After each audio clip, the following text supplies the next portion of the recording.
Hello students, I am Irfan Raza. Welcome back to my geography class. Today we are going to begin a new topic of the second chapter of class 9th, that is major physiographic divisions. So let us move towards the topic. Here it is, major physiographic divisions. As you can see here that this topic is further divided into 6 subtopics. So let us start the first subtopic, that is the Himalayan mountains. Here it is, the Himalayas, geologically young and structurally fold mountains, stretch over the northern borders of India. Let us discuss the meaning. Here it is written that Himalayas is also known as young fold mountains. You see here.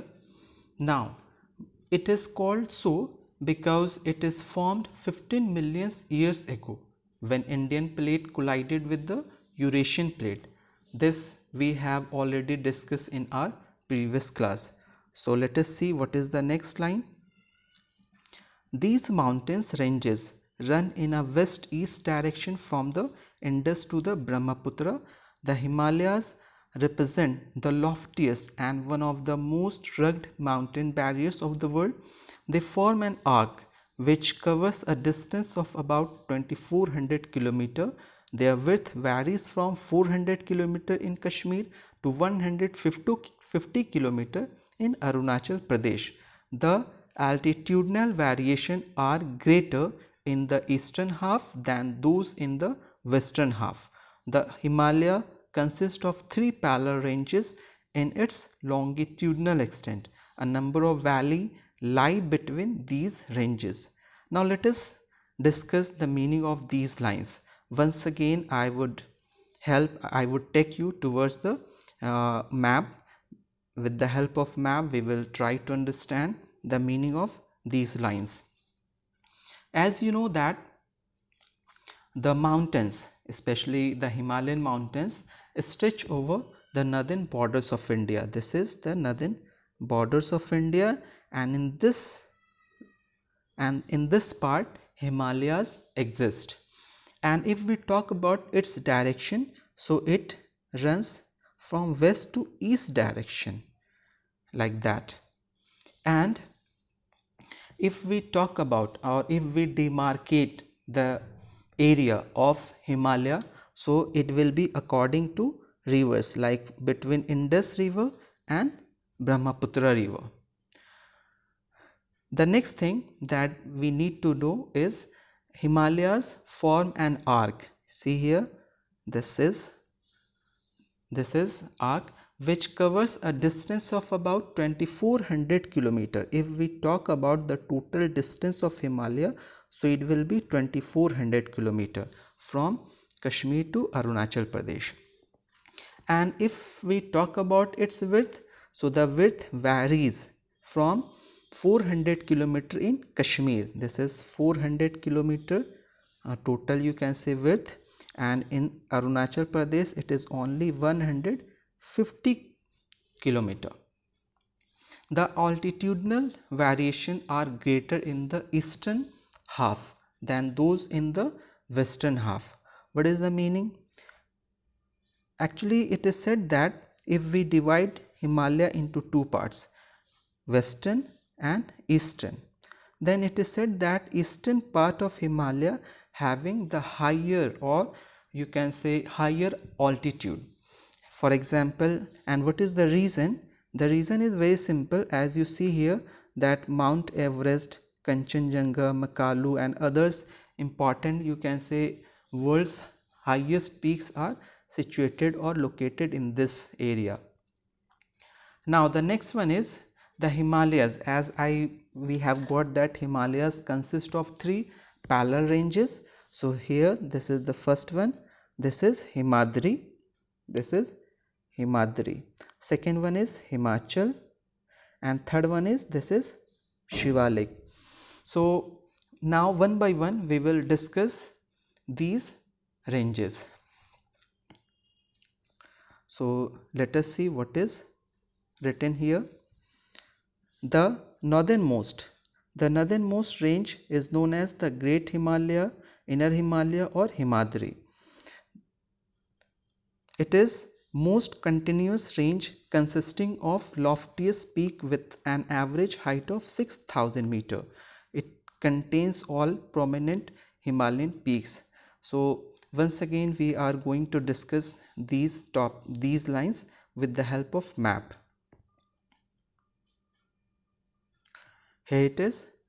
As you know, this is Himadri. So these topic can we understand with the help of points. The first point for Himadri can be location and other name. So these are the northernmost range of the Himalayas. It is also known as Greater Himalaya, and Inner Himalaya. The second point we can make for this average height. The average height of the Himadri is more than 6000 meter above the sea level. The third point we can form, it would be world's highest peak.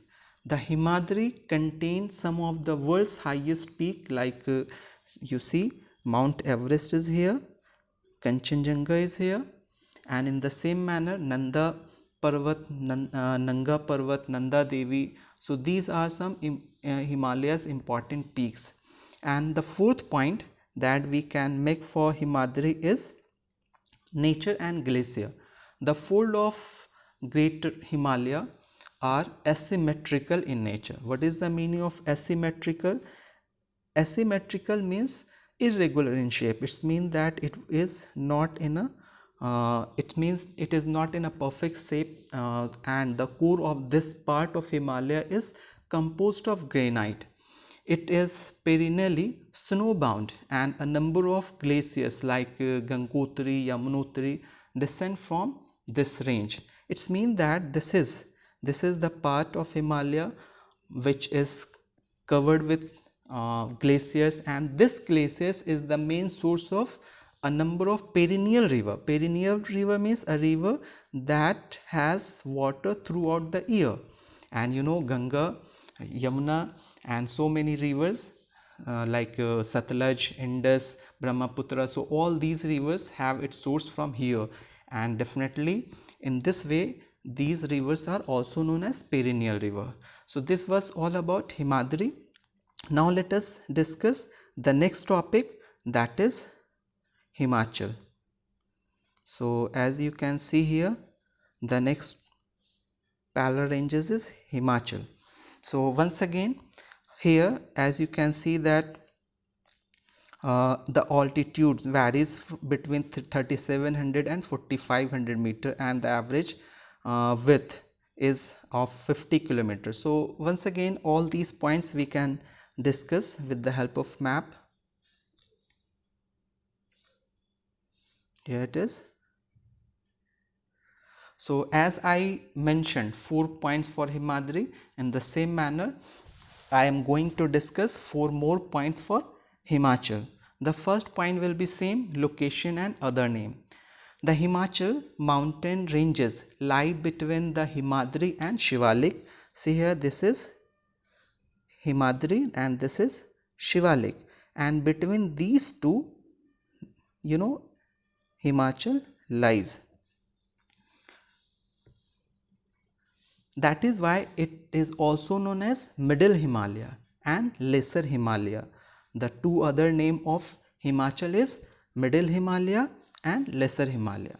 Now talk about height. Average height. They have an average height of 3700 meter to 4500 meter above the sea level and extend over a width of 50 kilometers. If we talk about the total width of Himachal, so it is only 50 kilometer.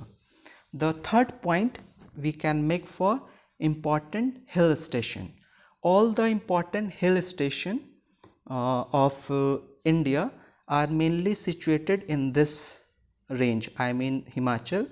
And what are they? Like Dalhousie, Dharamshala, Shimla, Mussoorie, Nainital, Darjeeling. So all these important hill stations belong to this range. Now let us discuss the fourth point of Himachal. It would be important ranges. So there are some important ranges in Himachal. What is the first one? Like Pir Panjal, Dhauladhar and Mahabharata ranges. These are some important ranges that belongs to Himachal. So in this way we have completed the second ranges, that is Himachal. Now here you see all these points we have already discussed. Now let us move to the next topic. The next range is Shivalik. So here we can see the outermost range of the Himalaya is called the Shivalik.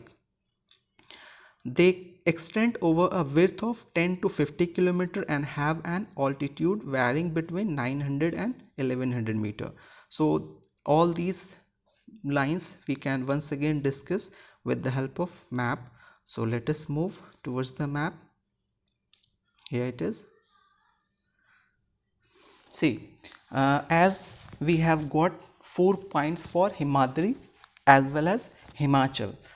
In the same manner, we are discussing 4 more points for Shivalik, and the first point will be same. This is Shivalik, and the first point for Shivalik is that it is the outermost range of the Himalayas. That is why it is also known as outer Himalaya. Especially it is, Himadri, and this is the main part of Himalaya, and this range, it's mean this range is you can say very far away from here, and that is the reason that we call it outer Himalaya. Now the second point will be same, average height, and the average height of Shivalik range varies between 900 meter to 1100 meter above the sea level. And as we have discussed that what is the width, so its width varies from 10 to 50 kilometer. Now the third point can be prone to earthquake. What is the meaning? Actually the Shivalik is made up of unconsolidated materials such as mud, silt, rock, soft rock, and this is the reason that it is prone to earthquake and landslides. It's mean most of the time earthquake and landslides activities takes place in this range. The fourth point can be dune. What is dune? Actually dunes are narrow valleys which are generally found between Shivalik and Himachal. So here you see this is Shivalik and this is Himachal.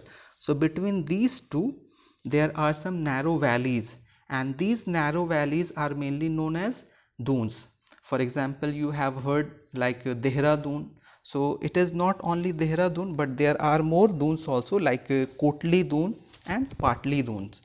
So this was all about the three parallel ranges of the Himalayas, which is also called longitudinal division. Now let us see what is the next.